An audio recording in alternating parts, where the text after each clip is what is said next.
దక్షిణ ఆర్యావర్తపు సహయాద్రి ప్రాంతంలో 12 ఏళ్ల పాటు భయంకరమైన కరువు కొనసాగింది. జలాభావం వల్ల అందరూ దాహార్తులైపోయారు. సహించరాని వారి బాధను చూసి బ్రహ్మగిరి వద్ద నివసించే గౌతమ మహర్షి, ఆయన పత్ని మహాసాధ్వి అయిన అహల్యాదేవి జలప్రాప్తికై వరుణదేవుని కోసం అఖండ తపస్సు ప్రారంభించారు. వరుణదేవాయ నమః పాశహస్తాయ నమః. ఓం వరుణదేవాయ నమః పాశహస్తాయ నమః. ఓం వరుణదేవాయ నమః పాశహస్తాయ నమః. ఓం వరుణదేవాయ నమః పాశహస్తాయ నమః. ఓం వరుణదేవాయ నమః పాశహస్తాయ నమః. ఓం వరుణదేవాయ నమః పాశహస్తాయ నమః. ఋషి గౌతముడు ధర్మపరాయణురాలైన ఆయన భార్య అహల్య నారాయణ నారాయణ వరుణదేవుణ్ణి ఆవాహన చేస్తున్నారు. ధన్యమైంది భూమి, ధన్యమైంది. ఇక్కడ కష్టాలను జనహితం గురించి యోచించేవారు కూడా కొందరున్నారన్నమాట. ధన్యమైంది ఈ భూమి, ధన్యమైంది. ఇలాంటి పుణ్యాత్ముల పుణ్యం ఇక ఎక్కువ కాలం ఈ దుర్భిక్షాన్ని భూమిపై కొనసాగనివ్వదు. నారాయణ నారాయణ.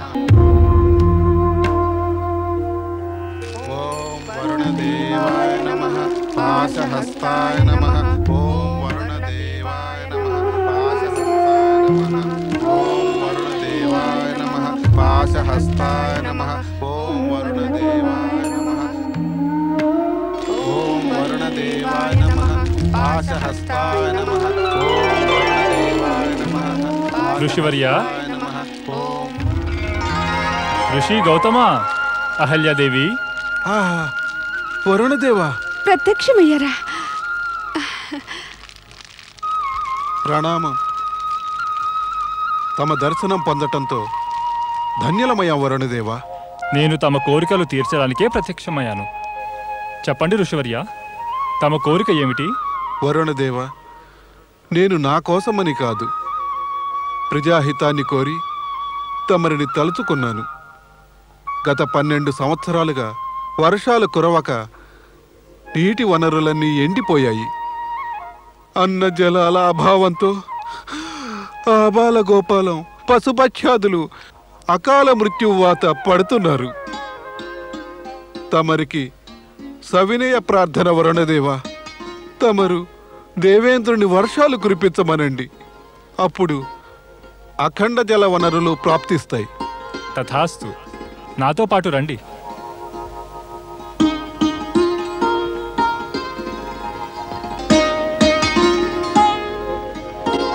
ఓం నమః శివాయ.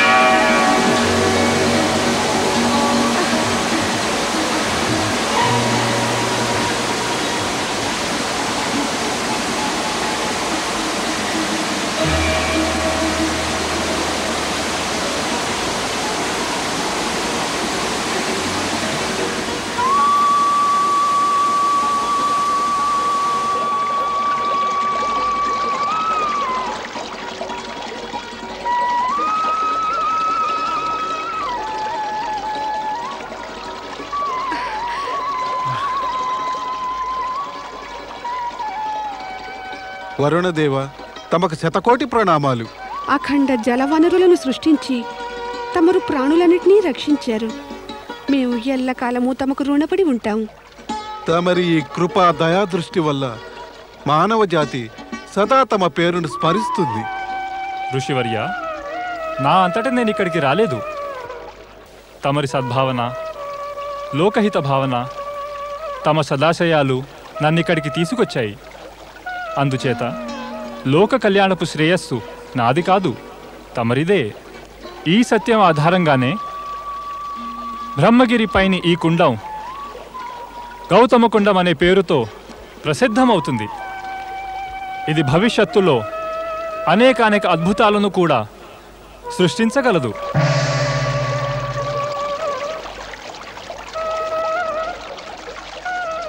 ఓం వరుణదేవాయ నమః.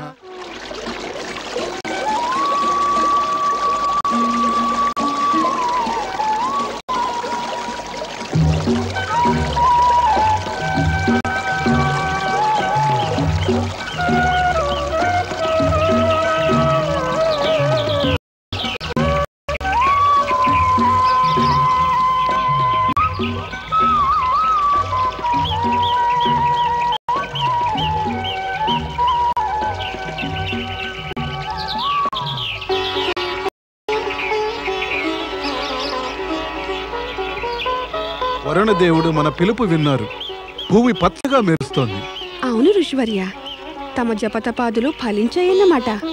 మన ఇద్దరి జపాలు అను.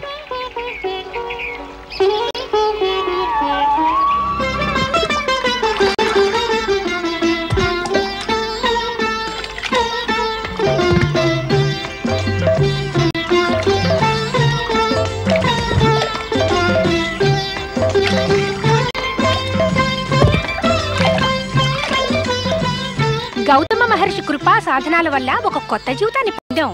మన కుటుంబాలు ఆయన వల్లనే సురక్షితంగా ఉండగలుగుతున్నాయి. ఆయన ఉపకారాన్ని మనం ఎప్పుడూ మర్చిపోలేము. మన రాబోయే తరాలు కూడా ఆయన ఉపకారాన్ని మర్చిపోలేవు. గౌతమ మహర్షులకు ఋషిపత్ని అహల్యకు. అమ్మలారా, కాస్త వేచి ఉండండి. ఈ ఆటవీకులు నీరు నింపుతున్నారు. ఆ పిమ్మట మీరు మీ పాత్రలు నింపుకోండి. అవును అమలారా, వీరందరూ ఎప్పటినుంచో ఉన్నారు. వీరి పాత్రలు నిండగానే మీరు కూడా నింపుకోండి. అలాగే మరే వారి పని మాకంటే ముందుగా జరగాలిగా. అలా చెప్పు, వీళ్ళకి ముందుగా నీరెందడం ముఖ్యం కదూ. గౌతమ మహర్షికి ఆయన భార్యకు గర్వం పెరిగిపోయింది. ఈ జలకుండానికి వీరే స్వాములు అధికారులునని. వీళ్ళ ఉద్దేశం ఈ జలకుండం తమ తపస్సు వలనే వెలిసిందని. లేదు లేదు, అలాంటి ఆలోచన మా మనసుకెప్పుడు తట్టనే లేదు. ఇతరుల మనస్సుల్లో లేని భావాలను అనవసరంగా ఊహించుకుంటూ మీ మనస్సును పాడు చేసుకోవడం వల్ల ఏం లాభం? వింటున్నావా? మన బుద్ధులన్నీ చెడ్డవేనట. అయ్యో, తన బుద్ధేమో చెడ్డది, తప్పంతా మనదినా? అయ్యో వదినా, పదవి వల్ల తల తిరిగిపోతుందిలే ఎవరికైనా. జలకుండానికి అధికారినయ్యిందిగా. అమలారా, అదేమీ కానే కాదు. కాకపోవటం ఏమిటి ఋషివర్య? తమరు కూడా తమ భార్య అహల్యకు వంత పాడుతున్నారు. వంత పాడటం అనే ప్రశ్న ఎక్కడుంది? ఎక్కడా? ఇక్కడ. భర్త మాకు అక్కర్లేదు మీ కొండల్లోని జలం. మనసులోని కుటిలత్వము దోషాలు నీటిలో కలవక మారుతాయా? మాకిది చాలా అవమానం. ఈ అవమానానికి ప్రతీకారం తప్పక తీర్చుకుంటాము. ఇక పదండి పోదాం. ఇక్కడ నుంచుని వీరి ముఖారవిందం చూడాలా? పదండి.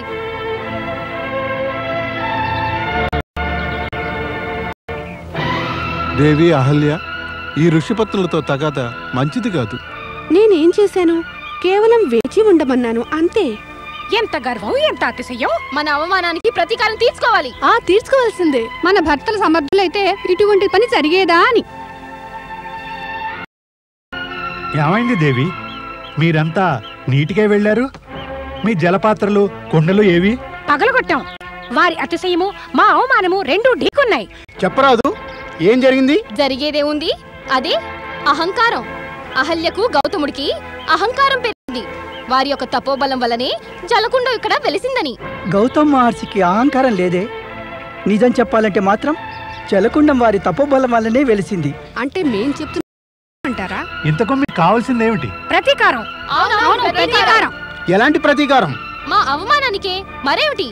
కానీ మనం గౌతమ్ మహర్షిపై ప్రతీకారం ఎలా తీర్చుకోగలం? మా కోరిక ఏమంటే మీరంతా ఒక పెద్ద యజ్ఞాన్ని ఏర్పాటు చెయ్యాలి అని. ఎలాంటి యజ్ఞం?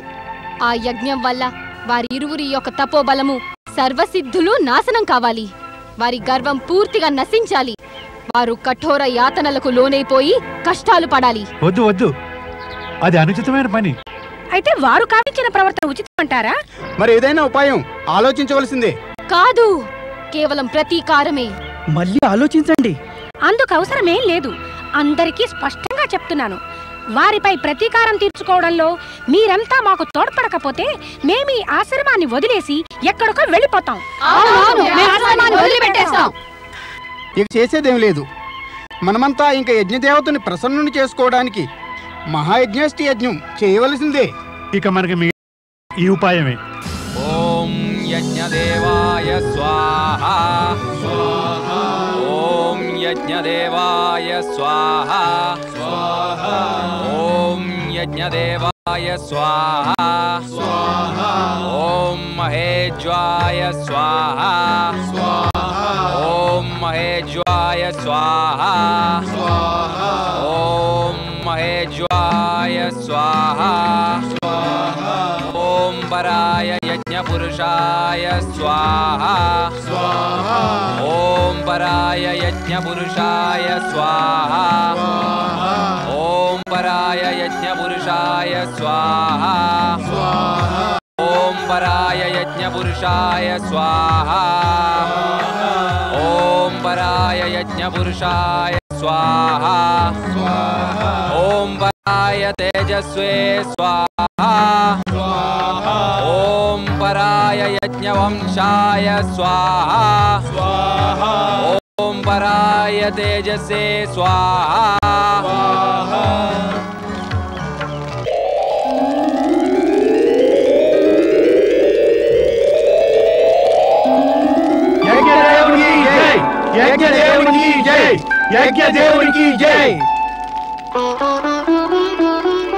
ఋషులారా, చెప్పండి, నన్ను మీరు ఏ ఉద్దేశపూర్తికై ఈ యజ్ఞం ద్వారా ఆవాహన చేశారు? యజ్ఞదేవ, మేము గౌతముడు అహల్యలపై మా అవమానానికి ప్రతీకారం తీర్చుకోవాలి. ప్రతీకారం మీరు తీర్చుకోదలిస్తే అందుకు నా అవసరమేముంది? యజ్ఞదేవా, తమరు వారిద్దరిని నాశనం చేయండి. నాశనం చెయ్యాలా? నేనా? అవును యజ్ఞదేవ, వారిని నాశనం చేయండి. ఆశ్చర్యం, పరమాశ్చర్యం. ఋషులు యజ్ఞాలు చేసేది లోక కళ్యాణానికి, నిర్మాణానికే. దేవతలు ప్రత్యక్షమయ్యేది సుఖ సంపదలను, వరాలనివ్వడానికే. కానీ ఇక్కడ మీరంతా కోరుకుంటున్న వినాశం ఎవరిది? లోక కళ్యాణాన్ని కోరుతున్న వారిదే. ఇంకా ఈ వినాశ కార్యాన్నేమో నా చేత చేయిద్దామనా? ఇలా ఋషులు, దేవతలు సైతం వినాశ కార్యాలకై నడుము కట్టినట్లయితే ఇక అసురులకు, దైత్యులకు చేయడానికి మిగిలేదేముంటుంది? ఇలా సురాసురులు, ఋషివర్యులందరూ వినాశ కార్యాలకు ఒడిగడితే యావత్ ప్రపంచము నరకమే అయిపోదా? ఆవాహన చేశారు గనక నా చేత ఏదైనా లోక కళ్యాణ కార్యాన్ని చేయించుకోండి. వినాశ కార్యాలను ఎవరైనా పిలవకుండానే ఆపినా ఆగకుండా చేస్తారు కదా. వారికి అహంకారం పెరిగిపోయింది యజ్ఞదేవా. అహంకారాన్ని నాశనం చేయడం కూడా లోకహిత కార్యమే. వారికి అహం పెరిగిందని మీరే అంటున్నారు, నేను కాదు. మీరు నమ్మేదంతా నేను కూడా నమ్మనవసరం లేదు. నేను గౌతమ మహర్షికి హాని తలపెట్టను. తమరు దుర్భావనలను మర్చిపోయి ఏదైనా వరం కోరండి. అదే మీకు హితము, ఉచితము కూడా.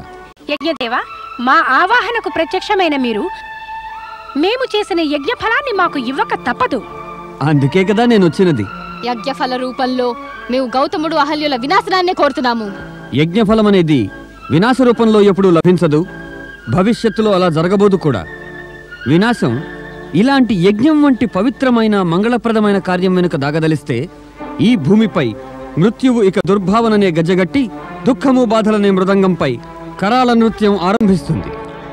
ఇప్పుడేం చేయాలి? యజ్ఞదేవుడు గౌతమునికి చేజేతుల హాని కలిగించరు. అయితే పరోక్షంగా చేయమందాం. అలాంటి యుక్తి ఏదో పన్నాలి. ఒక ఉపాయం ఉంది. ఏమిటది? ఓ యజ్ఞదేవా, తమరు గనుక ప్రత్యక్ష రూపంలో గౌతమునికి హాని చేయదలచకపోతే మా ప్రార్థన ఒకటి మన్నించండి. ఏమది?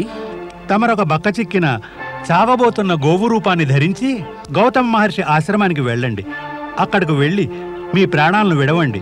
అప్పుడు ఆయనకు గోహత్యాపాతకం తగులుతుంది. మేమంతా ఆయనను ప్రాయశ్చిత్తం కోసం బలవంత పెడతాం. ప్రత్యక్షంగానో లేక పరోక్షంగానో మీరు నా ద్వారా గౌతమ మహర్షికి హాని చేయబోనుకున్నారు. ఇది అనుచితమే.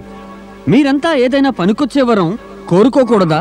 యజ్ఞదేవ, ప్రత్యక్షమైనాక తమరు మాకు యజ్ఞఫలాన్నివ్వక తప్పేది లేదు. యజ్ఞఫలం అనేది యాచకుల ఇచ్ఛానుసారమే ఇవ్వబడుతుంది. తమరు మా ప్రార్థన మన్నించక తప్పదు. ప్రత్యక్షమయ్యాను గనక ఫలాన్ని ఇవ్వక తప్పేది లేదు. నేను చనిపోయే గౌనవుతాను.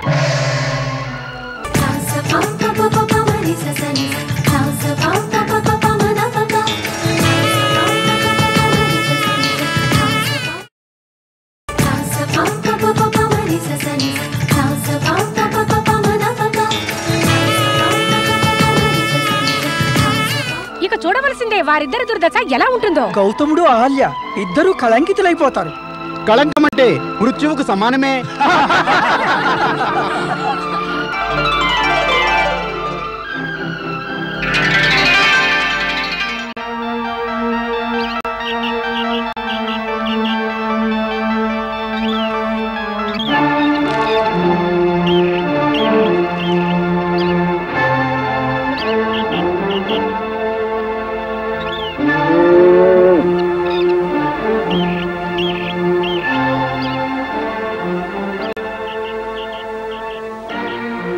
స్వామి, స్వామి, కాస్త బయటికి వచ్చి చూడండి.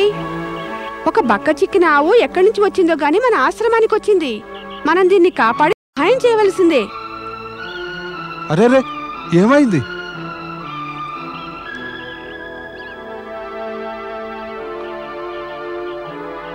ఈ మన ప్రాంతానికి కాదు, మరి ఎక్కడి నుంచి వచ్చింది? మరేదో ప్రాంతం నుంచి వచ్చింది. ఎందుకంటే మన ప్రాంతంలోని ఆవులన్నీ కూడా కరువు యొక్క ప్రభావం నుంచి బయటపడి హాయిగా తిరుగుతున్నాయి. కానీ ఈ గోవు మాత్రం రోగంతో బలహీనంగా ఉంది. అరే, ఇది పడుకుందే. అయ్యో స్వామి, దీని ప్రాణం పోయినట్టుంది. అయ్యో, ఎంత అనర్థం జరిగింది. ఇప్పుడు ఏం చెయ్యాలి? గోమాత, నేనేం అపరాధం చేశానని వచ్చి నా ప్రాంగణంలో ప్రాణాలు వదిలేవు. అయ్యయ్యో, ఆవు చచ్చిపోయింది. ఆవు చచ్చిపోయిందా లేక దాని ప్రాణాలు తీశారా? ప్రాణాలు తీశారా? ఎవరు? ఇంకెవరున్నారు ఇక్కడ? దీని ప్రాణాలు ఎవరు తీస్తారు? ఏమిటి మీరు అంటున్నది? ఏదైనా అనే ముందు ఆలోచించి మరీ అనండి.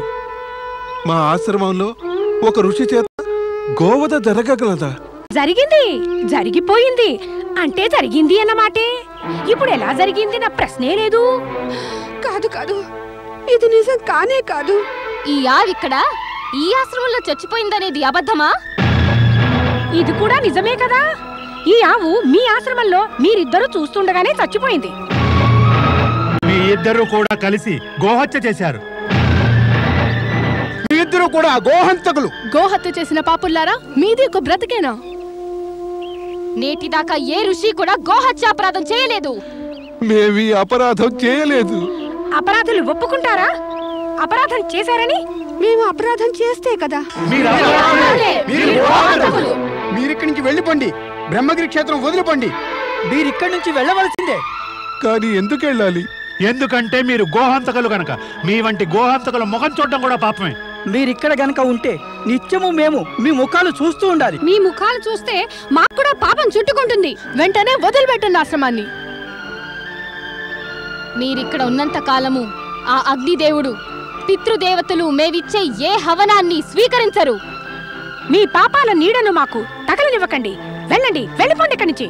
ఆ కారణంగానే గోహత్యా పాతకం మాకు అడ్డగడుతున్నారు. అసలు ఈ బలహీనమైన ఆవు ఎక్కడి నుంచి వచ్చిందో దీన్ని కాపాడుదామంటే ఈ లోపలే. చాలు చాలు, మీరు మాకింకేమీ చెప్పనవసరం లేదు. ఇప్పుడు మీరిద్దరూ వెంటనే ఈ ఆశ్రమాన్ని వదిలి వెళ్ళకపోతే మేము సహ్యాద్రి క్షేత్రంలో ఋషాశ్రమ వాసులను పిలిచి మీ గోహత్యా పాతకాన్ని వారి ముందుంచుతాం. ఇలాంటి అనర్థాన్ని ఎందుకు తెచ్చి పెడుతున్నారు? ఎందుకంటే మీరు గోహంతకులు. స్వామి, అకస్మాత్తుగా మనకి విపత్తు ఎలా కలిగింది? విధాత కనికరించకపోతే ఇలాంటి సంఘటనలే జరుగుతాయి దేవి. అంత కాలమహిమ అయి ఉండాలి. మీ వేదాంతాలు, మీ ఏడుపులు ఎక్కడికైనా వెళ్ళి కానివ్వండి. మీరంతా అంగీకరించినట్టేగా మేము గోహత్య చేశామని. ఇక మేమేమి చెప్పినా మీరు ఏమీ వినిపించుకోరు. అయితే కానీ ఒక్క మాట మాత్రం చెప్పండి. మాకు ప్రాయశ్చిత్తానికి, చేసిన పాపం పోవటానికి ఏదో మార్గం ఉంటుంది. అవును, అన్ని పాపాలు కడిగేసుకోవడానికి పద్ధతి ఉంది. ఇప్పుడు నువ్వు చేసిన పాపాలను ప్రకటిస్తూ 3 మార్లు బ్రహ్మగిరి చుట్టూ ప్రదక్షిణ చేయాల్సి ఉంటుంది. నీ పాపాలకు ప్రాయశ్చిత్తం చేయదలుచుకుంటే ఆ గంగను ఆవాహన చేసి గంగాజలంలో స్నానం ఆచరించి నీ పాప ప్రక్షాళన చేసుకో. ఇదే నీకు ప్రాయశ్చిత్తమవుతుంది. మాకు సమ్మతమే, ప్రాయశ్చిత్తం చేసుకుంటాం. మేమిద్దరం పరమేశ్వరుణ్ణి ఆరాధిస్తూ ఇక్కడ పార్థివ పూజలను చేస్తాం. అంతేకాదు, బ్రహ్మగిరికి ప్రదక్షిణ చేసి